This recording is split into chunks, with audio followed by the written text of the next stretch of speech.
Hello, everyone, and welcome to our learning module.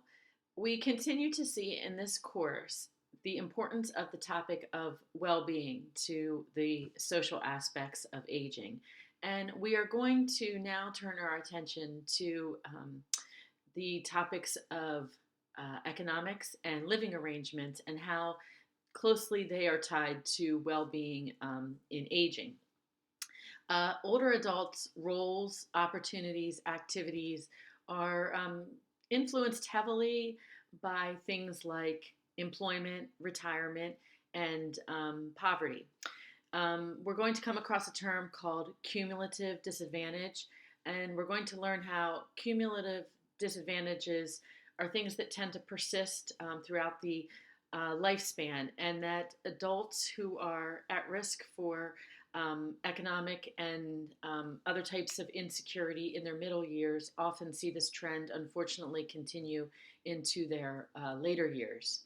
And we're going to talk about how cumulative disadvantage also happens in relation to things like racism and discrimination and factors based on gender, sexuality, race, and ethnicity.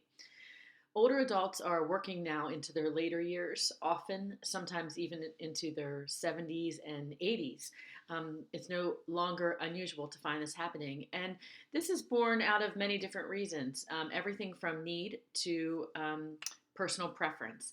We're finding that aging baby boomers often are choosing to pursue second careers or encore careers, and often out of the desire to engage in productive aging in a way that gives something back to society. Fortunately for us in the gerontology program, many of our students, or quite a significant portion of our students, are people who are coming to us and desiring second careers working with aging populations.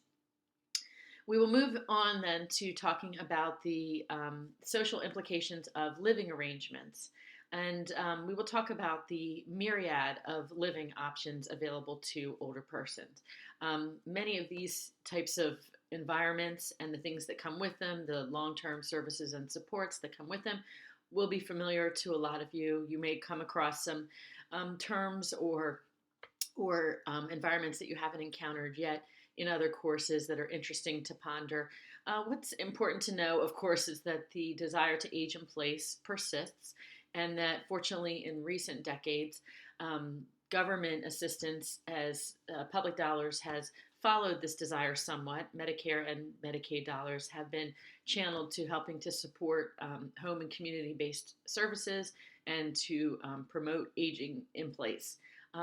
What's important to know as we consider living environments is that there's not a right or a wrong one, a good or a bad one. That they exist for different reasons in different markets. They have designed to suit the needs of different populations, and they have populations that need them. And lastly, we'll talk about, with increased life expectancy, some of the most at-risk or vulnerable populations when it comes to living arrangements are, of course, the homeless, the elderly homeless, and our aging prison population, and how increased life expectancy, increased chronic disease, increased incidence of dementia, really are very difficult challenges to tackle in these populations. I hope you enjoy the material of this learning module.